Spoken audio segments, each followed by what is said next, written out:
கடந்த அதிமுக ஆட்சியை காட்டிலும் திமுக ஆட்சி காலத்துல குறைவான நபர்களுக்கு தான் நியமனம் வழங்கப்பட்டதா எதிர்க்கட்சி தலைவர் எடப்பாடி பழனிசாமி. நான் இப்போ இவ்வளோ புள்ளி விவரம் சொன்னேன்.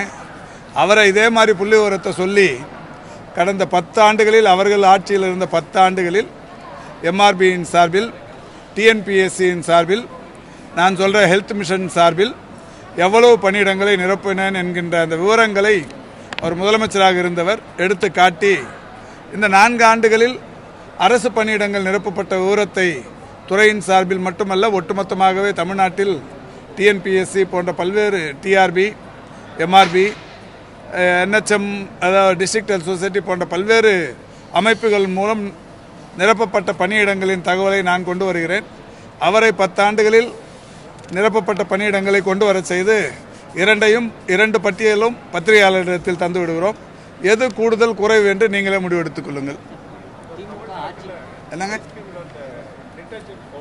எது டிட்டர்ஜென்ட்?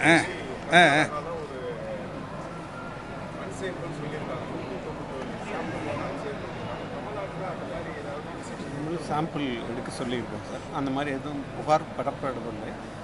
இருந்தாலும் எல்லா ஸ்பெசிஃபிக்காக அதுக்கான புகார்கள் எதுவும் பெறப்படவில்லை என்று சொல்லப்பட்டிருக்கிறது. என்றாலும் நம்முடைய துறையின் செயலாளர் சொன்னிருப்பதைப் போல அவர் இன்றைக்கு சம்பந்தப்பட்ட ஃபுட் சேஃப்டி டிபார்ட்மெண்ட் மூலம் அந்த மாதிரிகளை, டிட்டர்ஜென்ட் மாதிரிகளை எடுக்க சொல்லியிருக்கிறார்கள்.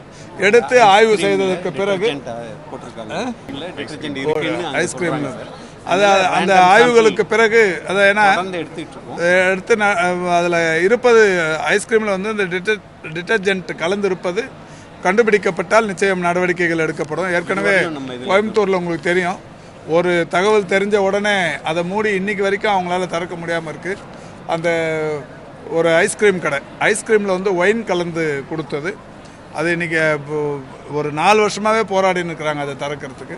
அதை மூடி வச்சுருக்குறோம். அந்த மாதிரி எங்கேயாவது கண்டுபிடித்தால் நிச்சயம் நடவடிக்கைகள் எடுப்போம்.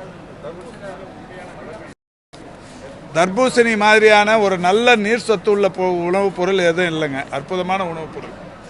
அதில் வந்து ஒரு சிலர் செய்கிற தவறால் தான் அது வந்து அது பெரிய விஷயமாச்சே தவிர, தர்பூசணி இந்த கோடை காலத்திற்கு ஏற்ற நல்ல உணவுப் பொருள். அதனால் விவசாயிகளோட வாழ்க்கையும் வாழ்வாதாரமும் அதில் பாதிச்சிடக்கூடாது. அதில் நாம் உறுதியாக இருக்கிறோம்.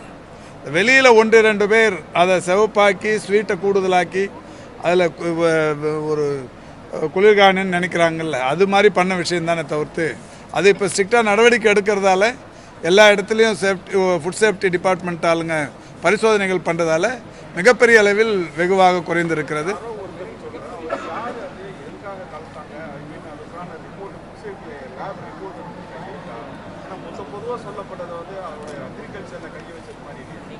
இல்லை, இப்போ அவங்களுக்கான பாதிப்பு எதுவும் இருக்கக்கூடாதுன்னு சொல்லியிருக்கு. அதாவது இது நான் தான் சொல்கிறேன், தொடர்ச்சியாக கடந்த பத்திரிகையாளர் சந்திப்புலையும் சொன்னோம்.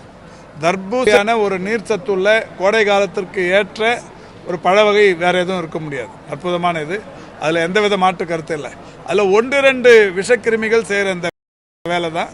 அதனால் அது பாதிச்சிடக்கூடாதுங்கிறதால அவங்க பேர்லேயும் நிறைய இடத்துல நடவடிக்கை எடுத்தாச்சு. இப்போ வெகுவாக குறைந்திருக்கிறது. பெரிய அளவில் கம்ப்ளைண்ட் இல்லை.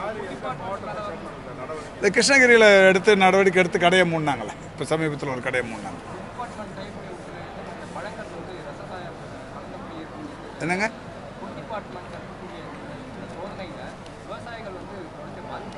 இல்லை, அதுதான் விவசாயிகள் பாதிப்பு அடையக்கூடாதுங்கிறதால தான் இந்த நடவடிக்கை. இப்போ உடனடியாக வந்து சம்மந்தப்பட்ட அந்த 1-2 விஷக்கிருமிகள் மேலே தான் நடவடிக்கை எடுத்திருக்கு. இது வந்து தொடர்ச்சியாக சொல்கிறோமே, கோடை காலத்திற்கு ஏற்ற நல்ல நீர்ச்சத்துள்ள பழம் தர்பூசணி. பிளே ஸ்டோர் மற்றும் ஆப் ஸ்டோரில் இருந்து பாலிமர் செயலியை QR கோடு மூலம் பதிவிறக்கம் செய்யுங்கள். செய்திகளை உடனுக்குடன் பெறுங்கள்.